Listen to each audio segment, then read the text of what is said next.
The hero of the most famous fantasy story ever written fails. At the very last moment, standing at the edge of the fire he has crossed a whole world to reach, Frodo Baggins does not throw the ring in. He puts it on. He claims it for himself.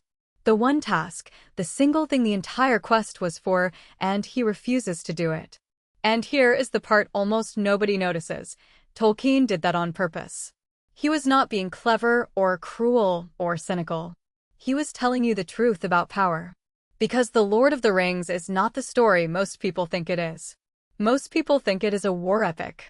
Good armies against evil armies.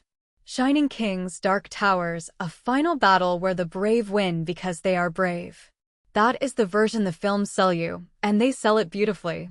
But if you go back to the books, the actual sentences Tolkien wrote, you find something stranger and far more serious.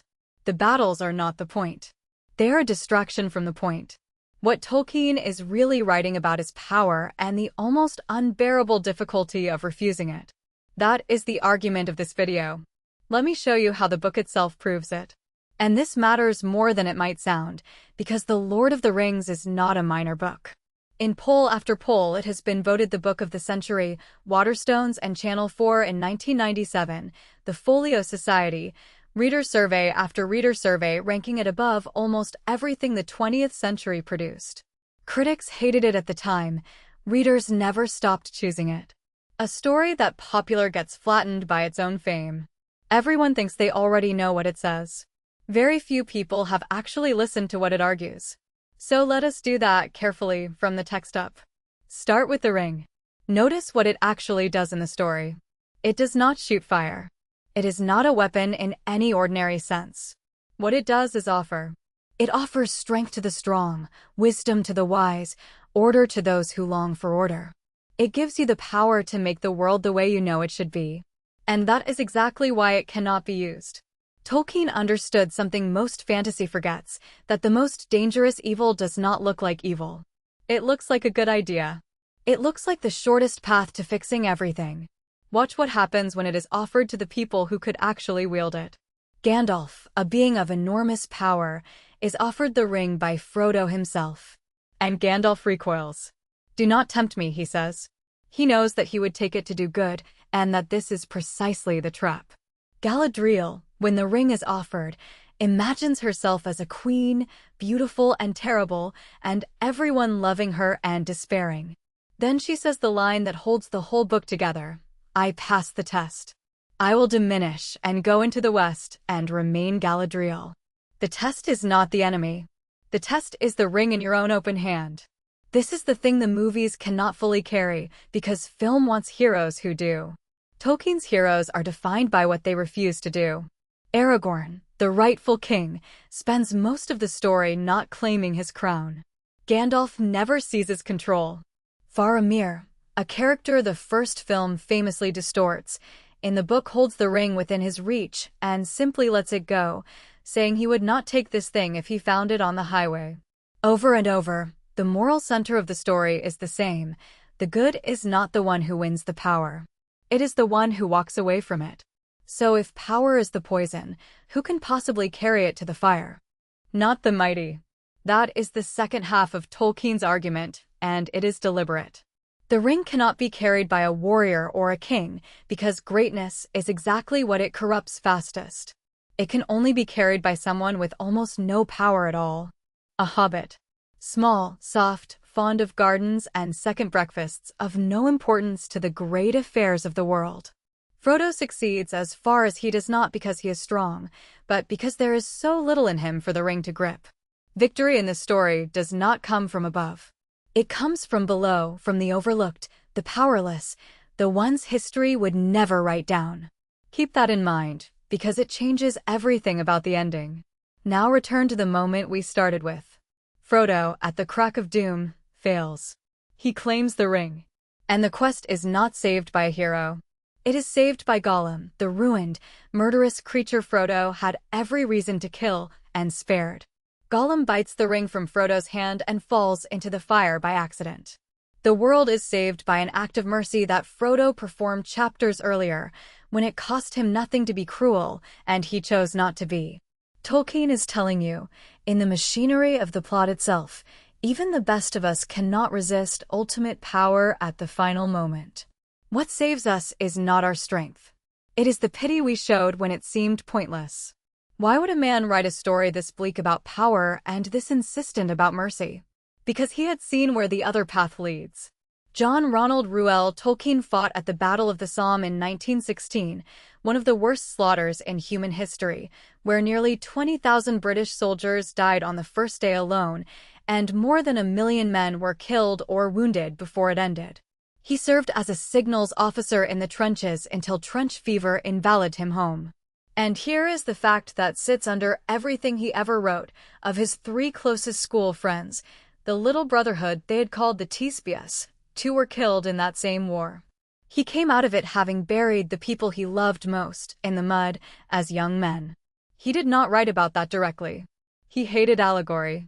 But it is there in the book if you know where to look. The dead marshes, where Frodo sees pale corpse faces staring up at him from the still water, drowned soldiers preserved in the mire. Tolkien said outright that stretch owed something to what he saw in northern France. That is the Somme. That is a battlefield turned into a swamp of the dead, dropped straight into a fantasy. He put the trench there and let you find it. And this is where we have to be precise, because it is the most misunderstood thing about the whole work. In the foreword to the second edition, Tolkien flatly rejected the idea that the book was an allegory for the Second World War, for the atom bomb, for anything. He said he cordially disliked allegory in all its manifestations. But then he drew a distinction that unlocks everything. He preferred, he said, applicability, which resides in the freedom of the reader. Allegory forces one meaning. Applicability lets the truth of the book land wherever your life happens to stand.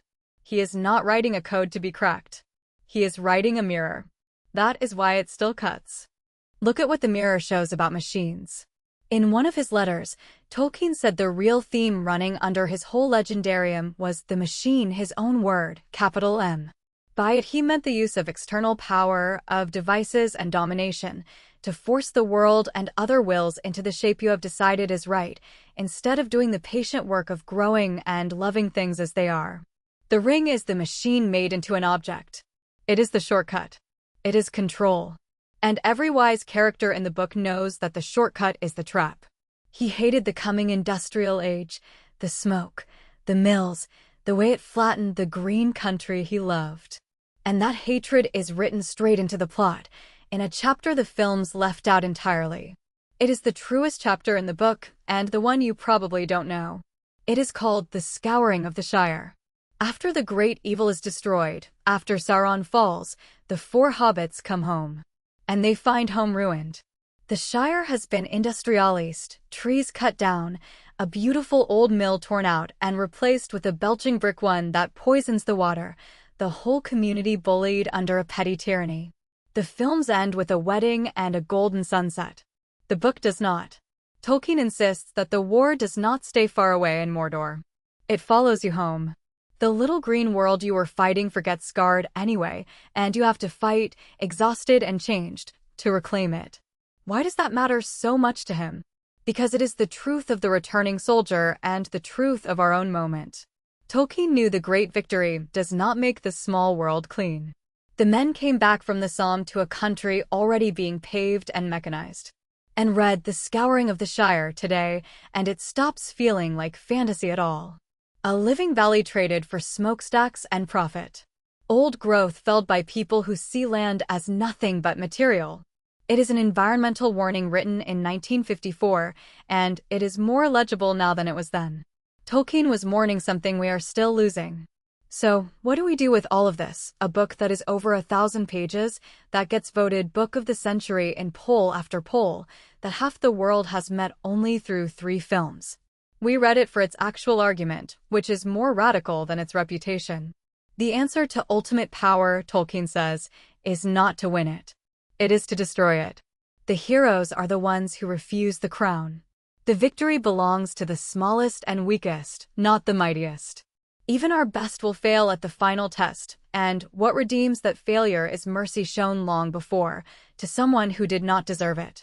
And the war, however righteous, will still come home and scar the thing you loved, and you will have to heal it with your own hands.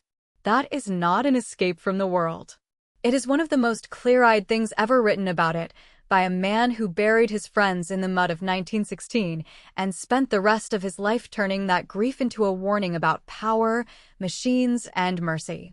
The next time someone tells you it is just a story about swords and wizards, you will know better. It was never about winning the Ring of Power. It was about being brave enough to throw it away. If this changed how you think about The Lord of the Rings, subscribe. We break down the most important books ever written, one argument at a time. New video every week. And if this was worth 10 minutes of your life, hit like. It helps the channel more than you think.